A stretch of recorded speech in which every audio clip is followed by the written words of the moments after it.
Hello everyone. आज हम decoupled load flow और फास्ट डिकपल्ड लोड फ्लो के बारे में बात करें। तो पहले सबसे हम डिकपल्ड लोड फ्लो के बारे में बात करते हैं। हम दूसरे लेक्चर्स में जब हम स्टेबिलिटी पढ़े हैं तब हम ये डिस्कस कर चुके हैं कि जो रियल पावर होती है या जो रिएक्टिव पावर होती है उनकी इंटरडिपेंडेंसी किसके ऊपर होती है, किसके ऊपर वो स्ट्रांगली डिपेंड करते हैं। तो यदि रिएक्टिव पावर की बात करते हैं तो रिएक्टिव पावर का चेंज किससे ज्यादा सेंसिटिव रहेगा? वो सेंसिटिव रहेगा, रिएक्टिव पावर का जो चेंज रहेगा वो वोल्टेज से ज्यादा सेंसिटिव रहेगा। वोल्टेज में यदि कोई चेंज आता है तो रिएक्टिव पावर में चेंज आएगा, या सिमिलरली रिएक्टिव पावर में यदि कोई चेंज आता है तो हमारा सिस्टम का वोल्टेज जो रहेगा वो अफेक्ट होगा। तो इस तरह से ये क्लोजली रिलेटेड करते हैं। इसी तरह से यदि हम रियल पावर की बात करते हैं तो रियल पावर का क्लोज रिलेशन जो रहता है वो किससे ज्यादा चेंज होता है? पावर की यदि चेंज की बात करते हैं हम, तो पावर का चेंज कब होता है? जब आप डेल्टा में एंगल में चेंज होता है तो आपकी पावर चेंज होती है। सिमिलरली यदि पावर चेंज होती है तो डेल्टा चेंज होता है।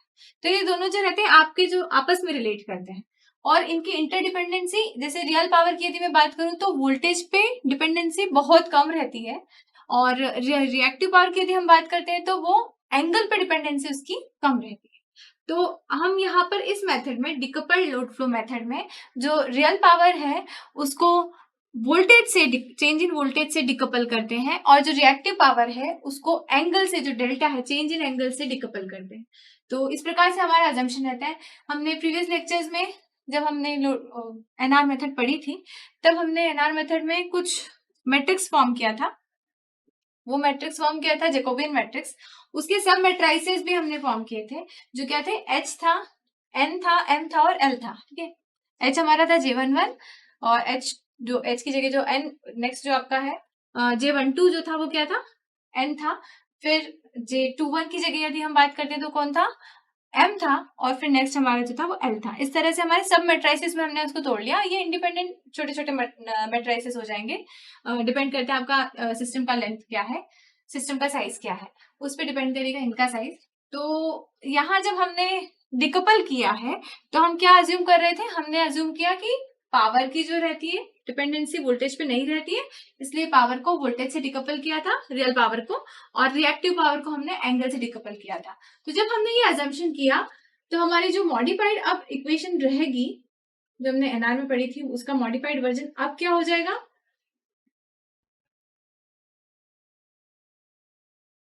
इस तरह से हो जाएगा, delta delta delta V by V।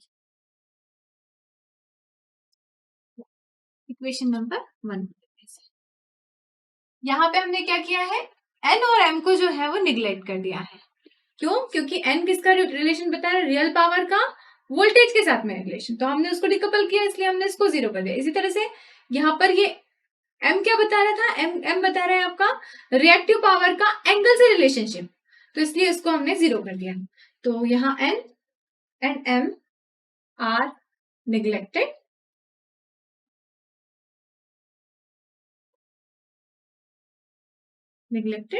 ठीक है, तो हमारी इक्वेशन ये बन गई। तो अब यदि मुझे पी की टर्म्स में सिर्फ बात करनी तो P will be equal to ये सब मैट्राइसेस हैं जैकोबियन के। ठीक है, ये आपका जैकोबियन है, पूरा मैट्रिक्स यदि हम मिलाते हैं तो ये पूरा जैकोबियन है, और ये उनके इंडिविजुअल सब मैट्राइसेस हैं। तो यदि मुझे पी को मैट्रिक्स फॉर्म में लिखना है तो P will be equal to H delta, similarly Q will be equal to L delta V by V. ये आपकी हो जाती है इक्वेशन नंबर। एक रिलेशन हम ऑलरेडी प्रूव कर चुके हैं, वो ये प्रूव किया था हमने, ये जब हमने एल सिमेट्री बनाई थी ना उसकी, कि हमारा मैट्रिक्स जो है उसको सिमेट्री बनाने के लिए हमने ये v से मल्टीप्लाई एंड डिवाइड किया था। तो हमारा जो एल डैश आई के था वो इक्वल आया था हमारे H I K, which is equal to V I V K Y I K sine of delta I minus delta K minus theta I K. साथ ही हमने डायगोनल टर्म निकाली थी एच की, वो क्या थी? H I I will be equal to, अच्छा वो जो टर्म निकल के आई थी हमारी, उसमें हमने रिएक्टिव पावर, जो कॉम्प्लेक्स पावर रहती है उसमें से जब हम रिएक्टिव पावर को अलग करते हैं, वो इक्वेशन जो आपकी, अगर आप रिकॉल करें पुरानी इक्वेशन, तो हमारी जो रिएक्टिव पावर की इक्वेशन आती थी, तो हमने वो क्या किया? हमने वो इसमें सब्स्टिट्यूट कर दिया, जो हमारा एच आई आई का रिलेशन था उसमें हमने उसे सब्स्टिट्यूट कर दिया। तो हमें जब रिएक्टिव पावर का रिलेशन हमने सब्स्टिट्यूट किया तो हमें ये मिला। जो समेशन वाली टर्म थी उसकी जगह हमने रख दिया, वो पूरी की टर्म हटा के क्यू आई रख दिया। वो रखने के बाद हमें एक छोटी सी टर्म मिली एच आई आई की, वो ये थी। अब यहाँ पे यदि मैं बात करती हूँ वाई आई आई साइन थीटा आई आई, तो इसको मैं क्या बोल सकती हूँ, इसको मैं बी आई आई बोल सकती हूँ, क्योंकि ये क्या है, वाई का इमेजिनरी पार्ट, वाई का इमेजिनरी टर्म वो क्या हो जाती है, वाई की इमेजिनरी टर्म आपकी हो जाती है एडमिटेंस की इमेजिनरी टर्म। रियल टर्म क्या होती है, एडमिटेंस की रियल टर्म होती है कंडक्टेंस, और इमेजिनरी पार्ट उसका होता है ससेप्टेंस। तो ये आपका हो जाता है B I I V I square.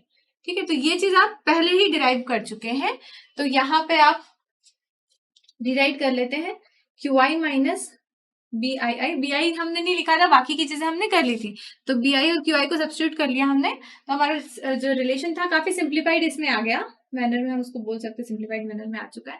तो यहाँ पर हम इसको इस तरह से रिप्रेजेंट कर सकते हैं।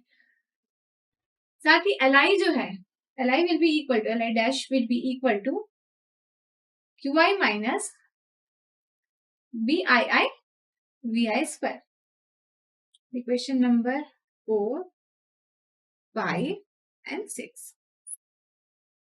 ठीक, अब हम क्या करेंगे, ये जो हमारे इक्वेशन दी हुई पी की और क्यू की जो हमारी इक्वेशन आई है, इनको हम हर इटरेशन पे सॉल्व करेंगे, हर इटरेशन में सॉल्व करेंगे, और एच और एल जो मैट्रिसेस है उनको अपडेट करेंगे, हर इटरेशन में उनको अपडेट करेंगे, और ये जो वैल्यूज है ना, इनके थ्रू हम अपडेट करेंगे, क्योंकि हमारी ये वैल्यूज को जब सब्स्टिट्यूट करके इन्हें सॉल्व करेंगे तो अपडेटेड वैल्यूज को यूज करके हम ये मैट्रिक्स को भी अपडेट करेंगे, मैट्रिक्स को अपडेट करेंगे और फिर सॉल्यूशन ऑब्टेन करेंगे। तो हमें इसमें क्या मिलता है, हमें पास्कल कन्वर्जेंस यदि प्राप्त करना है तो हम क्या करेंगे, कुछ मेथड्स जो है वो अप्लाई करेंगे। हम क्या करेंगे, हर इटरेशन में पहले हम ये इक्वेशन सॉल्व करेंगे, है ना। इस इक्वेशन में हम क्या करेंगे, डेल्टा की वैल्यू इवेल्युएट करेंगे, डेल्टा जो है उसे इवेल्युएट करेंगे। तो डेल्टा इवेल्युएट करने के बाद हम क्या करेंगे, ये जो अपडेटेड डेल्टा आता है हमारा, उस अपडेटेड डेल्टा की हेल्प से हम डेल्टा वी इवेल्युएट करेंगे, ये वैल्यू को इवेल्युएट करेंगे, चेंज इन वोल्टेज जो रहता है उसे इवेल्युएट करेंगे। तो देखा जाए तो जब फास्ट डिकपल लोड फ्लो की यदि हम बात करते हैं तो उसमें मेमोरी की रिक्वायरमेंट कम रहती है as compared to Newton Raphson method. Newton Raphson method में मेमोरी रिक्वायरमेंट ज्यादा रहती है। हालांकि अगर इसका कंप्यूटेशन टाइम की यदि हम बात करते हैं तो कंप्यूटेशन टाइम जो है सॉल्यूशन निकालने के लिए दोनों में इक्वल लगता है, ज्यादा कोई अंतर नहीं होता है, दोनों का कंप्यूटेशन टाइम लगभग इक्वल होता है, क्योंकि ये जो डिकपल लोड फ्लो होता है इसमें अजम्पशंस हमने किए हैं, इसके कारण से नंबर ऑफ यदि इटरेशन की हम बात करें तो नंबर ऑफ इटरेशन इसमें ज्यादा लगते हैं कन्वर्ज होने के लिए। तो इसलिए ये कुछ मेथड्स, ये कुछ कंपैरिजन था अपना एनआर का एंड डिकपल लोड फ्लो का। नेक्स्ट हम आते हैं फास्ट डिकपल लोड फ्लो पे। तो फास्ट डिकपल लोड फ्लो में हमने कुछ अदर ये अप्रोक्सीमेशंस किए हैं। हमने कहा है cos of delta I minus delta K is approximately equal to 1 है, sine delta I minus delta K is approximately equal to 0 है, G I K sine delta I K is very very less than B I K, ठीक है, Q I is very very less than B I I and to V I square. ये कुछ approximation हमने किए। यह approximation जब हमने किए तो हमारी जो इक्वेशंस थी एच और एल की वो कुछ इस तरह से अपडेट हो जाएगी।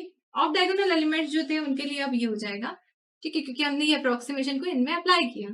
नेक्स्ट हमारा एल आई आई या H I I will be equal to, यहाँ Q is very very less than हमने बोला बी आई आई टू ये, तो हमने क्यू को यहाँ से हटा दिया, तो हमारा इक्वेशन ये बन गई। यहाँ से अब हमारी जो एक्चुअल इक्वेशन थी पी डेल्टा पी की और डेल्टा क्यू की वो क्या बन जाती है, अब वो बन जाती है कुछ मैट्रिक्स फॉर्म में, इस तरह से हम इसको लिख सकते हैं, ठीक है। यहाँ पर बी डैश आई के और बी डबल डैश आई के क्या है, वो एलिमेंट्स ऑफ ससेप्टेंस मैट्रिक्स जो है उसके एलिमेंट्स है, ठीक है, नेगेटिव ऑफ दिस, ठीक। तो यहाँ एक और चीज हमें देखनी पड़ेगी कि हम कुछ डिकपलिंग और सिंप्लीफिकेशन जो है और भी इससे ज्यादा भी करते हैं, वो क्या डिकपलिंग करते हैं या क्या सिंप्लीफिकेशन करते हैं, क्या अजम्पशंस होते हैं वो हमारे, वो हम देखते हैं। हम बी डबल डैश वाला जो मैट्रिक्स है, बी डबल डैश वाली जो वैल्यू है, वो मैट्रिक्स में हम क्या करते हैं, एंगल शिफ्टिंग इफेक्ट को निग्लेक्ट कर देते हैं। किसके एंगल शिफ्टिंग इफेक्ट को, फेज शिफ्टर के। तो फेज शिफ्टर का यदि कोई एंगल शिफ्टिंग इफेक्ट है तो उसको बी डबल डैश में हम निग्लेक्ट कर देते हैं। दूसरा हम क्या करते हैं कि जो बी डैश के जो एलिमेंट है, हमें बी डबल डैश का तो बता दिया क्या करते हैं, एंगल शिफ्टिंग इफेक्ट को निग्लेक्ट कर देते हैं फेज शिफ्टर के। दूसरा हम क्या करते हैं कि नेटवर्क अगर हमारा है, ऐसे नेटवर्क एलिमेंट को हम निग्लेक्ट कर देते हैं जो कि रिएक्टिव पावर के फ्लो को अफेक्ट करें। ऐसे नेटवर्क एलिमेंट क्या होते हैं, शंट रिएक्टेंसेस होते हैं, और क्या होते हैं, ट्रांसफॉर्मर्स के जो of nominal in phase steps जो होते हैं उनको, उनकी सेटिंग, मतलब ये जो इफेक्ट है इनके, हम उनको निग्लेक्ट कर देते हैं। नेक्स्ट हम क्या करते हैं कि ये जो दोनों इक्वेशंस हैं इनको हम डेल्टा वी आई से डिवाइड कर देते हैं, डेल्टा वी आई से डिवाइड कर देते हैं दोनों इक्वेशन में, और डेल्टा वी आई का वैल्यू जो है वो हम मैग्नीट्यूड जो है उसका वो हम यूनिटी रख देते हैं पर यूनिट हर दोनों इक्वेशन में। ये हमारा एक और सिंप्लीफिकेशन होता है। नेक्स्ट हम क्या करते हैं, जितने भी सीरीज रेजिस्टेंसेज आए हैं जो भी कैलकुलेट करने में हमको मिल जाते हैं बी के कैलकुलेशन के समय पे, तो उसको हम निग्लेक्ट कर देते हैं। जो रेजिस्टिव पार्ट रहता है, रेजिस्टेंसेस जो रहते हैं उनको हम निग्लेक्ट कर देते हैं। तो ये सारे अजम्पशन जब हम कर लेते हैं तो हमारी इक्वेशंस और क्या हो जाती है, सिंप्लीफाई हो जाती है। तो ये दोनों इक्वेशंस हमारी अपडेट हो जाती है। वो किस हिसाब से हो जाती है, जो हमने अजम्पशंस लगाए हैं उनको भी हम अप्लाई करते हैं। दोनों इक्वेशन को हमने v से डिवाइड कर दिया, मैग्नीट्यूड ऑफ v से।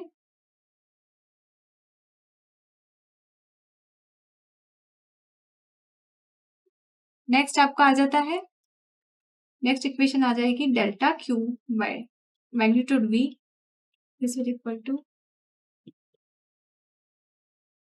डेल्टा।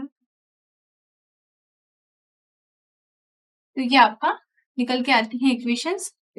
यदि मैं इस पूरे सेट को बोलती हूँ 1 2 3 4, तो हमारी इक्वेशन 5 एंड इक्वेशन 6 आती है फास्ट डिकपल की। तो ये देखते हैं कि हम ये जो बी डैश और बी डबल डैश वाला जो मैट्रिक्स होता है वो हमारा पूरी तरह से रियल होता है और स्पार्स होता है। इसका जो स्ट्रक्चर होता है वो एच और एल के स्ट्रक्चर जैसा ही होता है, और इसमें चूंकि एडमिटेंसेस होते हैं कैलकुलेशन में, इसके अंदर सिर्फ एडमिटेंसेस ही होते हैं, तो इसीलिए ये कांस्टेंट होता है। इसका मतलब क्या होता है कि ये इसे बार बार सक्सेसिव इटरेशन में अपडेट करने की जरूरत नहीं है, ये कांस्टेंट मेंटेन है। इसका मतलब फर्स्ट इटरेशन में यदि उसको एक बार कैलकुलेट कर लिया तो उसे बार बार इवेल्युएट करने की आवश्यकता नहीं पड़ती है।